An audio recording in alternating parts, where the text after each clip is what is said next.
Incidente mortale nel primo pomeriggio a Porte Grandi, 42enne si schianta con la sua auto contro un bus a TVO carico di 50 passeggeri diretti a Jesolo. L'uomo perde la vita, 5 persone ferite, 4 tra i passeggeri. Carburante, il colosso British Petroleum annuncia razionamenti per 4 aeroporti italiani, ci sono Venezia e Treviso, priorità voli ambulanza e voli di Stato, Save rassicura limitazioni non significative. Pasqua da tutto esaurito sul litorale iesolano tra turisti e veneti che raggiungono la costa per il primo assaggio d'estate. Sul fronte della sicurezza, zone rosse nelle aree sensibili e metal detector anticoltelli. Emergenza abitativa a Favaro Veneto, una famiglia di origine pakistana costretta a vivere in un appartamento di pochi metri quadrati in 14, l'appello del padre. Sport, lunedì di Pasqua al Penzo di Sant'Elena arriva la Juve Stabia, altra sfida fondamentale per raggiungere la promozione. Il Venezia sogna la Serie A, si gioca alle 15. E domani mattina dalla Basilica di San Marco la messa presieduta dal Patriarca di Venezia, Monsignor Francesco Moraglia, diretta dalle 10 su Antenna 3. Bentrovati, buonasera telespettatrici, telespettatori di Antenna 3. Dunque la cronaca in apertura della nostra edizione veneziana dei telegiornali con la tragedia che si è consumata nel pomeriggio a Porte Grandi di Quarto d'Altino, un'auto che si è schiantata contro un bus della TVO carico di passeggeri. Il bilancio è molto pesante, una 42enne di Marcona è morto, ci sono 5 feriti.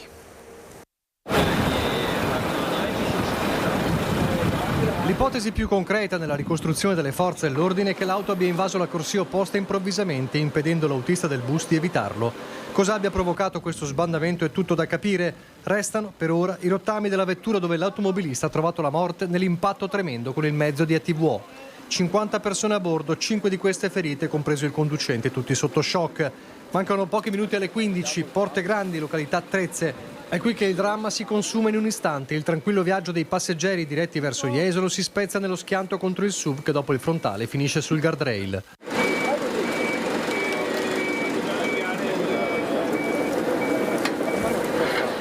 L'autista di ATVO, un 60enne di Raclea, sterza in tempo almeno per evitare un impatto più forte e conseguenze più gravi.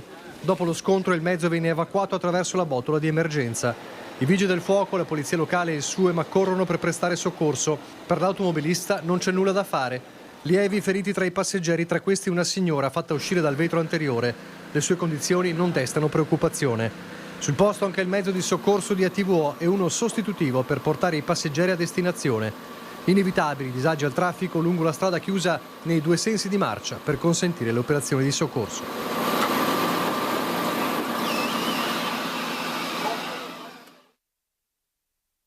Questa è la cronaca, poi ci sono i temi dell'attualità con l'incubo prezzi, una Pasqua da record alle pompe di benzina, nonostante i tagli alle accise del governo non bastano, dicono gli artigiani della CGA di Mestre, questo nel giorno in cui il colosso British Petroleum annuncia razionamenti per 4 aeroporti italiani, c'è anche l'aeroporto di Venezia. Le ombre del caro gasolio si allungano sui cieli a nord-est con i razionamenti che da semplici ipotesi diventano realtà. Ci sono infatti il Canova di Treviso e il Marco Polo di Venezia tra gli scali che nei prossimi giorni subiranno limitazioni al carburante e questo almeno fino al 9 aprile. Gli altri aeroporti, tutti nel nord del paese, sono Milano Linate e Bologna. A confermarlo in una nota è RBP Italia che fa parte del colosso britannico British Petroleum. Priorità sarà data ai voli ambulanza, ai voli di Stato e ai voli con durata superiore a 3 ore. Per tutti gli altri ci sarà una distribuzione contingentata. Parole chiare con il gruppo Save che ha in gestione Treviso, Venezia, ma anche il Catullo di Verona, costretto nel pomeriggio a chiarire che l'operatività sarà garantita senza alcun allarmismo. Il problema è relativo a un solo fornitore, dicono da Save, sottolineando che nessuna limitazione è posta per i voli intercontinentali e per l'area Schengen, ma è chiaro che solo la punta dell'iceberg nelle ore in cui cui si registrano nuovi record. Basta guardare alle pompe di benzina. In alcuni impianti si superano i 2,20 euro al litro per il diesel in modalità self, e questo sulla rete stradale ordinaria e con i tagli delle accise operativi e prorogati al 1 maggio per 0,25 centesimi, misura che da sola sembra non bastare. Servirebbe fare di più perché molte famiglie stanno soffrendo di questo. Incide sulla gita di Pasqua e Pasquetta, probabilmente la gente spenderà per Pasqua e Pasquetta, ma dopo avrà sicuramente guarderà le proprie tasche per risparmiare in altre cose, sostanzialmente nella spesa piuttosto che nel vestiario, in altre cose in sostanza, nelle ferie anche. Molto di più, anche perché gli stipendi non aumentano e quindi ce la giochiamo di giorno in giorno, diciamo. A parlare però sono anche i gestori di carburante, da loro un triplice appello all'esecutivo. Dire alla Guardia di Finanza che può starsene a casa, perché almeno parliamo delle zone che conosco io, quindi sicuramente il Veneto non c'è la speculazione di benzinai. Il secondo, quando fa un decreto, che non vada a mettere cose assurde dentro e irrealizzabili, con sanzioni che fra l'altro per le compagnie sono ridicole. Terzo, che tenga presente che i gestori sono comunque una componente importante del sistema e che devono essere aiutati. Più che a Roma guarda Bruxelles il mondo della manifattura e dell'impresa, così gli artigiani della CGA di Mestre. Servono misure temporanee a partire dalla sospensione del patto di stabilità, interventi strutturali all'altezza della crisi, come ad esempio l'introduzione di un nuovo Next Generation EU. La politica con le elezioni comunali in vista, c'è un annuncio del candidato sindaco del centro-sinistra Andrea Martello, un piano del Comune di Venezia contro l'aumento dei prezzi e una politica a più livelli per rafforzare la sicurezza. Aprire una sede è importante, ne abbiamo già aperte alcune nella nostra città, aprirla a Favaro è ancora più importante, è un presidio nel territorio, è un ascolto dei cittadini e anche un faro rispetto ad una comunità nella quale non vogliamo che accadano più le cose che sono accadute in passato. Il candidato sindaco Andrea Martella apre una sede elettorale nel cuore di Favaro ed esordisce senza nascondere quanto un filone dell'inchiesta Palude abbia toccato questo territorio del Comune di Venezia.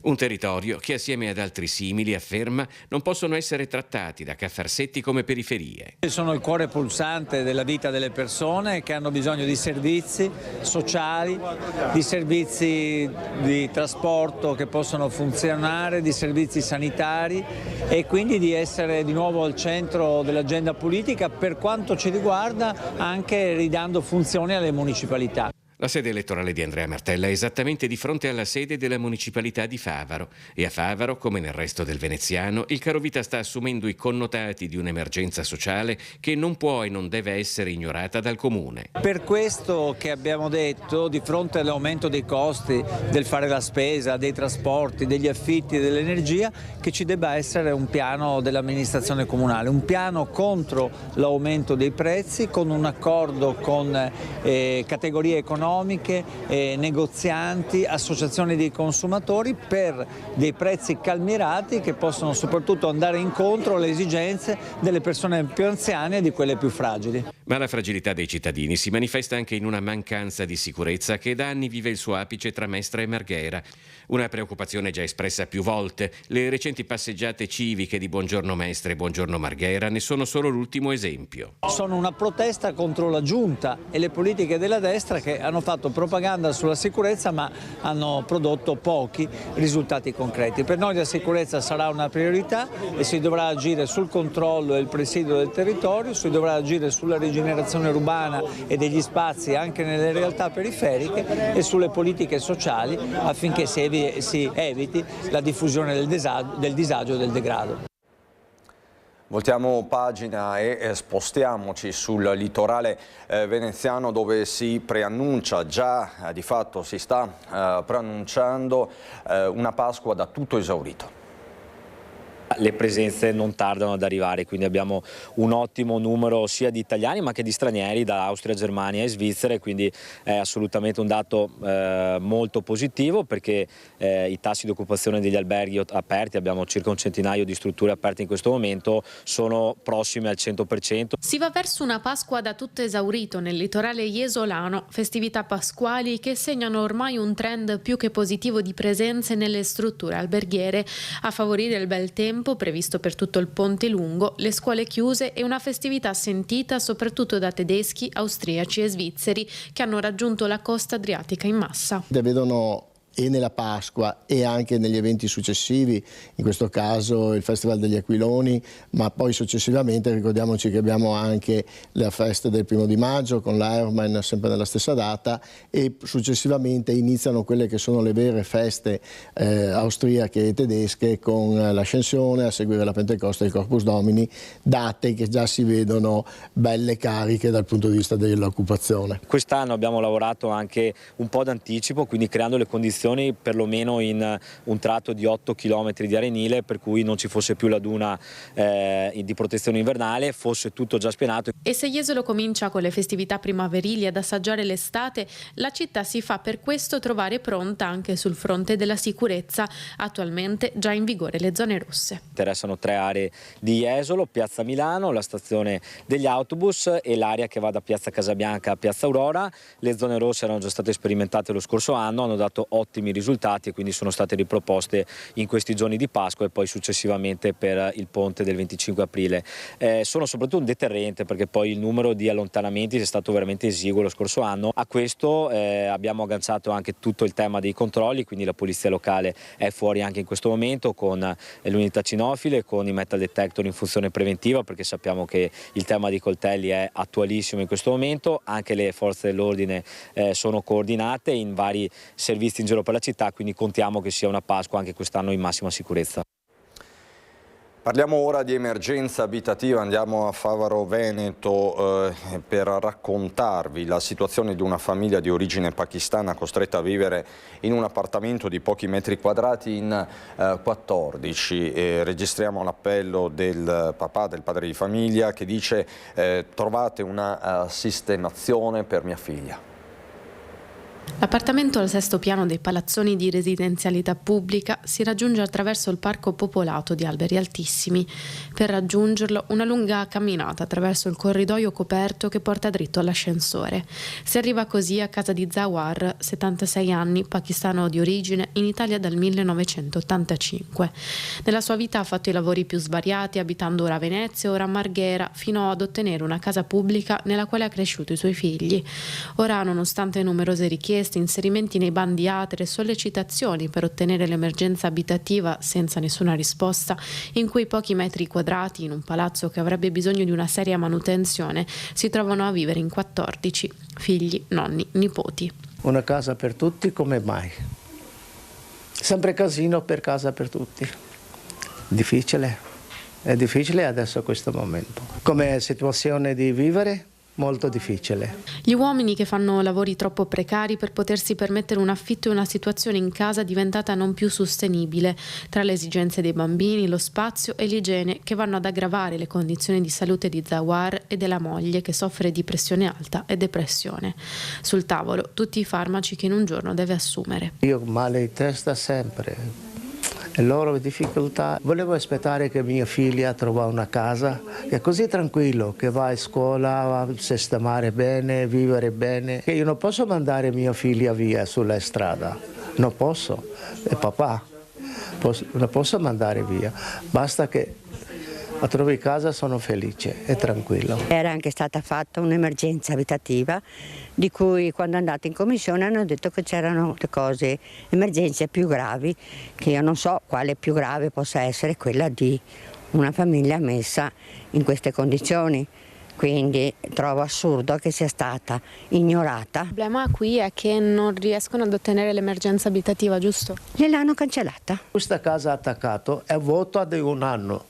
Vota proprio, e un'altra casa vota tutto. Qualcuno, anche amici miei, famiglia, dai, entri in casa. Io non voglio questo perché fuori legge.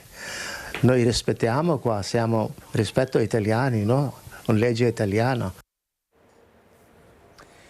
Veniamo a un appuntamento che ci riguarda da vicino. Domani mattina vi trasmetteremo in diretta dalle 10 la Santa Messa di Pasqua, presieduta nella Basilica Cattedrale di San Marco dal Patriarca di Venezia, Monsignor Francesco Moraglia.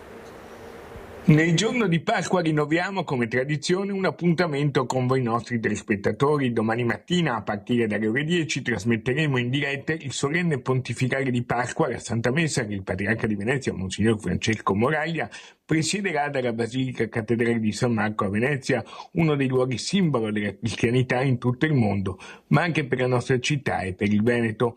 Una diretta che, come servizio pubblico, nel senso a disposizione del pubblico, facciamo molto volentieri con il desiderio di portare l'annuncio di Pasqua, le parole del Patriarca Francesco, in particolare a chi è impossibilitato a muoversi da casa e a partecipare in presenza. Dopo la messa, nel nostro TG della sera, ascolteremo anche gli auguri di Pasqua che il Patriarca ci ha dedicato in un'intervista. E a proposito dei riti pasquali di questi giorni, molto profonda è la riflessione offerta dal Vescovo di Chioggia, Monsignor Giampaolo Dianin, ai nostri microfoni. La Pasqua di Cristo per noi credenti è il fondamento della nostra fede, della nostra speranza, di tutto ciò che noi siamo e viviamo. E questo annuncio vogliamo dirlo anzitutto a noi credenti, troppo spesso presi da ciò che succede il Venerdì Santo e poco pieni dello spirito, della profezia, della gioia della Pasqua, ma lo vogliamo anche urlare al mondo intero, che pure sembra ancora immerso nei grovigli di tutto ciò che è stato il processo a Gesù, la sua condanna, l'ingiustizia, la sua morte. La Pasqua di Cristo è una certezza, ma la Pasqua per questa nostra terra è ancora tanto e tanto lontana. Il Vescovo Giampaolo pensa al dramma della guerra in Terra Santa e non solo. E allora l'augurio è che quella Pasqua certa che Gesù ancora quest'anno regala a noi possa diventare anche un regalo per tutta questa nostra umanità. Appuntamento dunque a domani mattina per la celebrazione della Messa di Pasqua dalla Basilica Cattedrale di San Marco. Vi aspettiamo. C'è poi lo sport, lunedì di Pasqua al Penzo di Sant'Elena, arriva la Juve Stabia, altra sfida fondamentale per raggiungere la promozione, si gioca alle 15.